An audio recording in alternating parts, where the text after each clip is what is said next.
On retrouve maintenant notre collaborateur Stéphane Bureau à Paris. Bonsoir Stéphane. Bonsoir Pierre-Olivier. Je veux qu'on se parle d'Elon Musk et Donald Trump, l'homme le plus puissant du monde, l'homme le plus riche au monde. On sait qu'il y a eu embrouille entre les deux. Et là, le grand patron de Tesla, cette nuit, exprime des regrets et dit qu'il est allé trop loin. Donald Trump répond « Je suis content de ce mea culpa ». Est-ce qu'il faut y voir une tentative de rapprochement, surtout initiée par Elon Musk? À sa face même, la réponse courte, c'est oui.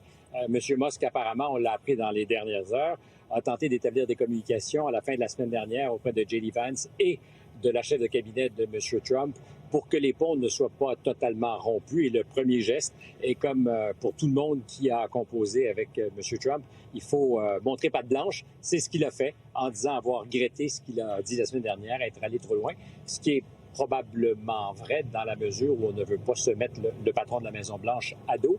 Et peut-être aussi qu'il a eu le temps, pendant le week-end, de mesurer que le mouvement MAGA est un bloc monolithique derrière le patron, Donald Trump. Est-ce que pendant quelques instants, M. Musk a pensé qu'il avait un ascendant politique réel? Parce qu'il avait souligné la semaine dernière, si je n'avais pas été là en novembre dernier, le président n'aurait probablement pas gagné les élections en raison du rôle important, sans nul doute, qu'il a joué dans les États clés, particulièrement en Pennsylvanie. Mais quand il s'est mis à faire la comptabilité plus fine, je pense qu'il a réalisé que Donald Trump est depuis une dizaine d'années le patron du mouvement et que son ascendant ne se questionne pas. M. Musk peut certainement prétendre qu'il est un grand homme d'affaires. Pour ce qui est du sens politique, c'est peut-être à voir. Il y a très certainement derrière ça aussi, Stéphane, des intérêts pécuniers. Dans la mesure où Elon Musk a des contrats publics avec le gouvernement américain et qu'il a aussi besoin, en quelque sorte, de la collaboration de ce même gouvernement pour concrétiser bon nombre de ses projets. Alors oui, c'était beaucoup souligné, des milliards de dollars qui sont donnés en contrat aux entreprises de M. Musk, avec un retour sur investissement pour le gouvernement fédéral, disons-le, et ça précède très largement l'administration de M. Trump et les liens qui lient les deux hommes. Mais le facteur dont on ne parle pas et qui est probablement déterminant en ce moment pour l'entreprise la plus importante d'Elon Musk, qui est Tesla, et qui va très mal parce que sa réputation fait mal à la marque, parce que depuis quelques années, les Chinois ont pris les devants en matière de véhicules électriques.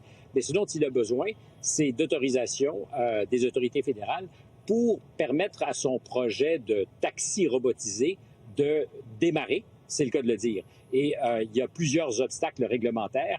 Et en termes de chiffre d'affaires et de suite des choses pour Tesla, c'est probablement l'affaire la plus importante. Ça n'a pas souvent été dit, mais c'est évident qu'il n'a pas envie d'avoir l'appareil fédéral à dos, alors que l'avenir de sa compagnie se joue peut-être en partie sur ce pari qu'il annonce depuis très longtemps, qui pourrait se mettre en place maintenant. S'il fallait que Trump dise, par exemple, à ses autorités de transport, on va mettre la pédale douce, on va ralentir, et on sait que le président est capable de le faire, ça pourrait faire très mal. Je présume que les gens au conseil d'administration ont dit à M. Musk, fais donc un petit effort. As-tu hâte d'embarquer dans un robot-taxi sans chauffeur, Stéphane? Sans réponse. On verra si ça viendra tôt ou tard. Merci beaucoup. Salut.